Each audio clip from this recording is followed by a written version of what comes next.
I had asked him was, who is your dark horse? And a majority of the players here actually believe it's ZANGIEF BOLADO. 100%. You know, I've had a lot of time to kind of study the way that he's been playing, just based off of the matchups alone, right? I feel like ZANGIEF BOLADO will have a plethora of Kens to play against. TOKIDO has some very specific ones with like Kobion, Inabashi, ZANGIEF as well. It's going to be a very interesting dynamic to see if whether or not ZANGIEF BOLADO will step up to the challenge and blow up everything that TOKIDO throws at him. But that's going to be our first matchup of this block, followed by Dual Kevin along with CAPCOM. That's going to be so crazy. GG Halibel versus ZANGIEF BOLADO to follow suit in match 3. Of course, TOKIDO versus Jabi M afterwards. And then Dual Kevin to seal it out against GG Halibel for match 5. I am so excited for all of these matches. Just being again, that's why I love CAPCOM so much, right? You're talking about 48 players from 24 different regions. We have so much representation here. Again, Brazil, we just saw Juninho Ross do really well earlier today. We just saw Salvatore do really well, right? Oh, yeah. I'm trying to see ZANGIEF BOLADO put in some work. And I think it's kind of rough because his first match is against CAPCOM, which is obviously, he qualified from Japan for having the most points in Japan. That has to be like the hardest region to qualify through, right? And it's a bad matchup in general. So it wasn't the easiest for ZANGIEF BOLADO's first match, or first set. But now we get to see him go. I mean, this is another Titan, TOKIDO. No doubt. Right. Yeah, it's hard to kind of compare it to like character to character, but I still feel like Ken might be a little bit of a tough matchup. And I say that with a grain of salt. I mean, I know a lot of the ZANGIEF players have a certain opinion on it. I know Ken players have a certain opinion on it, but you are right. I mean, this is one of the Titans of all Titans. This is TOKIDO that we're talking about. However, ZANGIEF BOLADO, I feel like he is going to be much more comfortable versus Ken in general, right? Because of the abundance of it. Like, how often does he get to face off against a very particular JP specialist? Yeah, exactly, 100%. And I believe ZANGIEF BOLADO, do I have? Anyways, yeah, he's ready for this. Actually, one of the questions I asked him too was who was he excited to play in his group, and he said it was TOKIDO. He said he's been a fan of TOKIDO for a really long time, so he's very excited to play TOKIDO. And funny enough, this is kind of what I said about Salvatore in the previous group. He also said he's been watching Punk for a long time. That was his idol, and when he got a chance to play against Punk, he actually beat Punk. So I'm wondering if that's going to happen again. I mean, we've already seen that kind of happen a little bit earlier, though, with a couple of groups. We've seen some quote-unquote upsets. Maybe we'll see one to close out our blocks here. Group C, again, the final one here at Day 2 in Capcom Come. Let's get it. ZANGIEF BOLADO versus TOKIDO in Game 1. ZANGIEF versus Ken.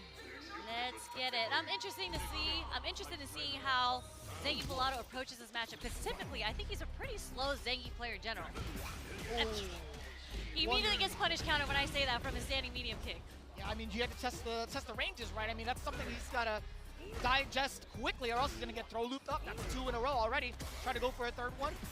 Yep, I like that. Counter hit pretty quick off his feet, too. 100%, yeah. And this time not whiffing with the fears. Again, going back into neutral, I will say ZANGIEF BOLADO is one of the ZANGIEF players that uses standing medium kick quite a bit. And I like to harp on that a little bit more, right? I feel like he does it to kind of gauge the distance between his players, the players he's playing off against, but he's going to have to use that sparingly. Now he's testing TOKIDO's reactions with the light, right? I think he's trying to see if maybe he can catch the light off of a whiff button, something like that. But right now, again, he's sprinkling the neutral with different lights, mediums, and heavies.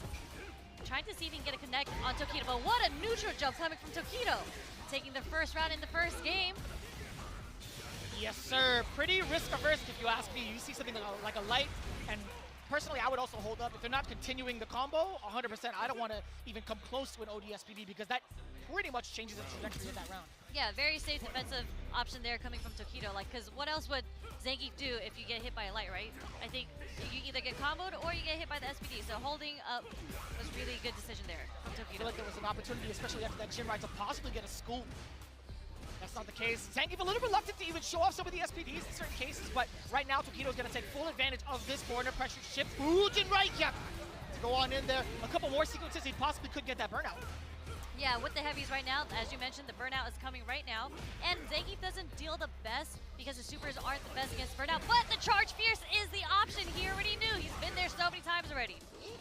Yeah, I feel like he's one of the few characters that get to break the mechanics of the game, right? With that armor, being able to survive while in burnout against some of the DIs, so long as he has the life to back it, right? So I do like that option. However, is it too little too late with the amount of life that he has left? He does have critical art. Oh, this is a huge start. Level 3. Is this gonna kill? No shot. You tell no me. Shot. No shot. It is a critical art, but off the light as well. It is off the light, yeah. With the OD Lariat. Okay, not even close to killing. Yeah, Yeah. two more guesses if you went for the throw, but Zangief Bolado did not want to risk what Tokido was going to wake up with. Ooh, dangerous. Dangerous territory for Zangief Bolado. A single hit, counter poke will do it too from crouching medium punch. Tokido Can is he able find, to bait it. Can he find a connection with the lights? What else would you have done from that part? What an option. What an option. He really couldn't get anything off of the 3 lights, right? So he had to go for running bear grab. It is quite fair. It is quite fair. Tokido with just a little bit of fuel left in the tank to let that OD uppercut rip just in case. Can't blame the man, honestly, from the side of Zangief Bolado. Yeah, not at all. You kind of had to risk going for that just because he wanted to seal the deal. I don't know if he had canceled into drive rush, but he had gotten enough damage still. I don't think so. No, I think he was burned out at that point as soon as that the initial cancel had happened. Yeah, being able to get that second hit off the lariat. Oh, yes. The big side switch off of the, it's a sweep too. Okay, back into the corner pressure. Counter hit, stuffed out whatever Zangief Bolado was trying to do. Backdash, just in case the throw loop was coming. Tokido, he doesn't want to over-address the issue. He just wants to, you know, keep the containment going. I like this. Come on now, let me see that. Let me see those fears get started. Okay, playing a little neutral here. How's Zangief Bolado going to switch it up? Oh my, oh my. Okay. Just enough with the lariat to close it out in the first round in the second match. I definitely got tongue-tied and I froze when he when the first time he got the hit, I was just like, wait, is he going to close it out with this one? And then Yeah. no, he reset it to the second combo. I was like, okay, that was the right decision there. Got the first SPD of the day for Zangief Bolado. There's a short late confirm on the health stab too. We like those trades. We love those trades if you're Zangief. The extra vitality goes a long way. Oh, the drive rush low forward actually with punishes the stand short coming from Zangief Bolado. Into the level 3 from Tokido. Are we going to go in? What do you think? He has a level 3. I don't think we go in here. No, we definitely don't. I feel like he just wants to drive gauge back, kind of keep it contained. He's at a life deficit too. He doesn't want to press the issue too much against Zangief Bolado to lose that momentum. But we'll see how that plays out. Zangief Bolado could still find his way in if he makes the appropriate reads. Trying to react to something that fast. Tokido still quicker to the gun. Yeah. Oh, back to, oh, with the punish counter, OD SPD is enough to take it with the damage. I mean, we're making it 1-1, taking it down to the last match of the set. Yeah, and that was a really good perception there from Zangief Bolado, knowing full well that Tokido's timing on the Fierce has to be before the lariat would come out, so it was a very, very appropriate defensive maneuver from the side of Zangief Bolado to finish it out, and of course, spending the rest of that meter, he had to do it. I'm liking this. 1-1 in a matchup that we were very much so looking forward to. Beautiful, and you still see on Tokido's end, he is trying to whip punish with the crouch strong, but unfortunately, sometimes it's not that easy to whip punish Zangief's, especially standing light kick. So I like Tokido that he started throwing in dry rush with a normal as a whip punish versus just going for the crouch strong. Oh. There's a short reset to the headbutt. He recognized that Tokido likes holding up during block strings, and that's why that headbutt connected. Oh, damn. You get so much mileage off of that punish counter as well. You send him flying towards the corner. No shot! Yeah, Tokido helicoptering his way out of that private jet. Oh, my goodness. Yeah, with the Jinrai, was able to break the armor, and unfortunately, that makes Zangief Bolado burnt out as well. But again, he's still sitting on that charge fierce. He'll still have it. Yeah, it's more so the chip damage he's about to take.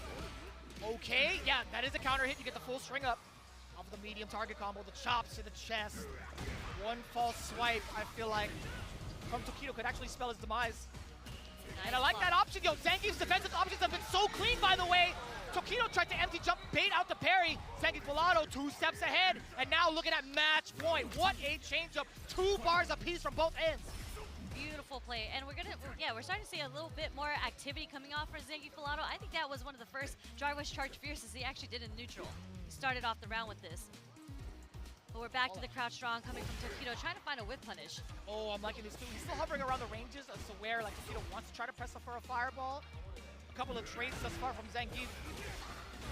And there's a whip punish with the roundhouse into the level 3 just to get the damage. Started early from the second round. But not too bad, right? You're still going to be able to build yourself up back to level 3 within the same round, perhaps, or even into the next round. Yeah, he's too keen and aware for some of these SPDs to land. But Zangief would not be that discouraged. The backdash does get caught, but to no avail. It's still going to be a throw, uppercut, still containing the unit that is Zangief. A couple of lights, he's backing away. Hopscotching in and out of the ranges, too. Okay.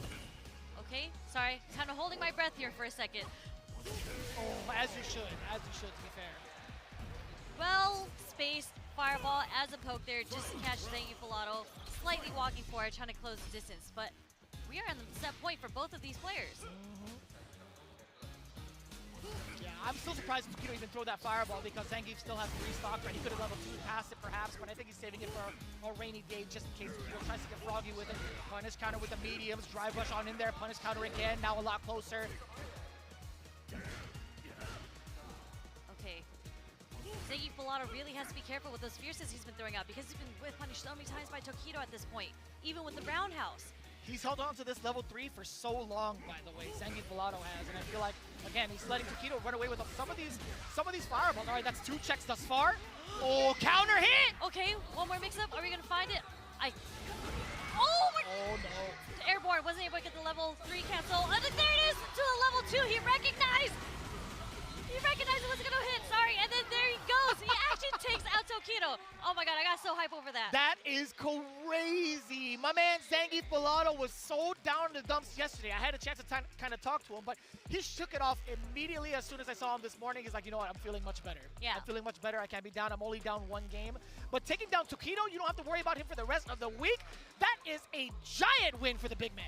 Yeah, and I'm just so happy because I wasn't sure if he could have got the cancel off the first OD Lariat because it hit so high, but I'm so happy. This is something that Justin actually called out a long time ago, that players, especially when they jump, if they failed the first time, for some reason it's just like a natural habit to jump again, and TOKIDO gave him exactly that. He did a second jump and he was finally able to get the OD Lariat into the level 2. Oh, he was sitting for a while. He was cooking on that Yeah. too. He left it in the oven. He's like, you know what?